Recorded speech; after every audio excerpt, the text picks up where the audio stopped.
Hi, Mr. CEO. I am Betty, a labor and delivery nurse. Yes, you wanted my recollection of what happened with Miss Rovanoff.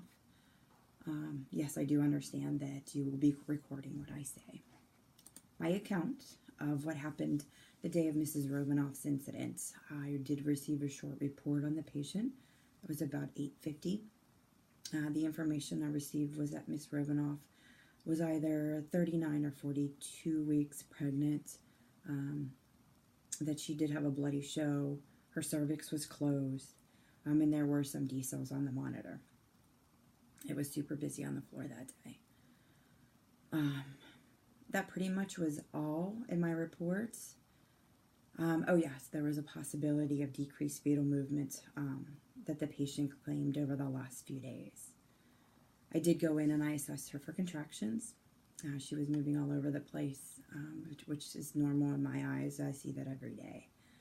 I read the monitor. I tried to calm the patient down with some breathing techniques. And then after a while, it was time for my break. I was running on fumes, so I gave another nurse a quick report to cover me while I was on break. It was a long day, so I ran off the floor, grabbed something to eat, and Patricia was the nurse who was covering me while I ran off the floor for a moment. When I came back on the floor, I saw that Patricia, the nurse I gave report to, was trying to start an IV, and she wasn't successful. She thought possibly the patient was dehydrated. Patricia gave me an update. She let me know that she made a few attempts with the IV, no luck. She did question whether she spoke any English, and she didn't. The husband did speak pretty good English, but it was broken at best. But I did let her know that the doctors were aware that what was going on with her. She did say that there was a flattened baseline on the monitor, that possibly the baby was sleeping. It was concerning a little bit to me. I then did start the IV for her. The doctors were running around, so about an hour later, contractions were about 6 minutes apart. I tried to get the doctor to come in to see her. She was so super uncomfortable. The doctors were super busy, and they told me to get one of the med students for an evaluation. Mr. CEO, I am a labor and delivery nurse. I should have pushed him harder to go evaluate Mrs. Romanoff. I'm really sorry about that, and I do take a little responsibility for that issue. Because once the med student went in to see her, she came running out to page the doctor now.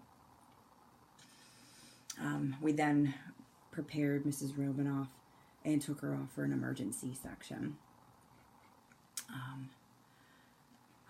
Once we were in the OR, I did stay with her at the head of the bed. I did try to keep her as calm as I could.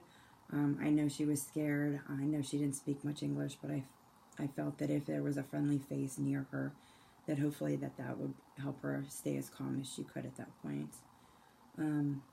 I know the anesthesiologist was working with her, trying to get her airway, but the OB doctor wanted to get that baby out.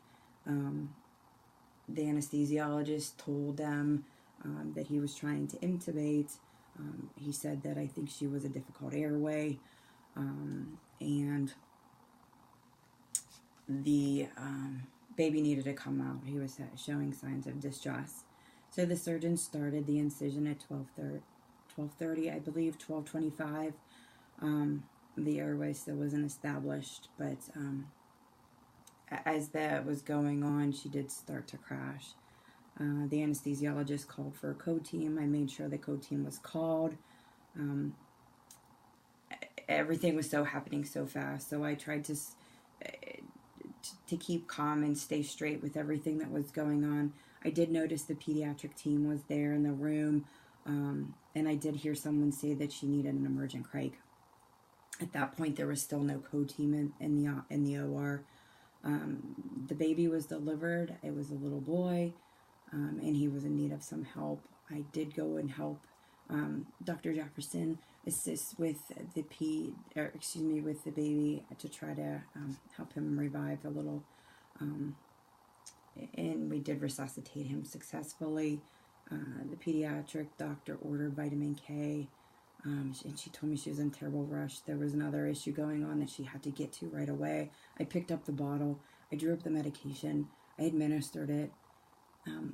Right after I administered it, I looked at the bottle, and I realized I gave Metherkin, not the vitamin K. I told the doctor right away, I am so, so sorry. I can't believe this happened.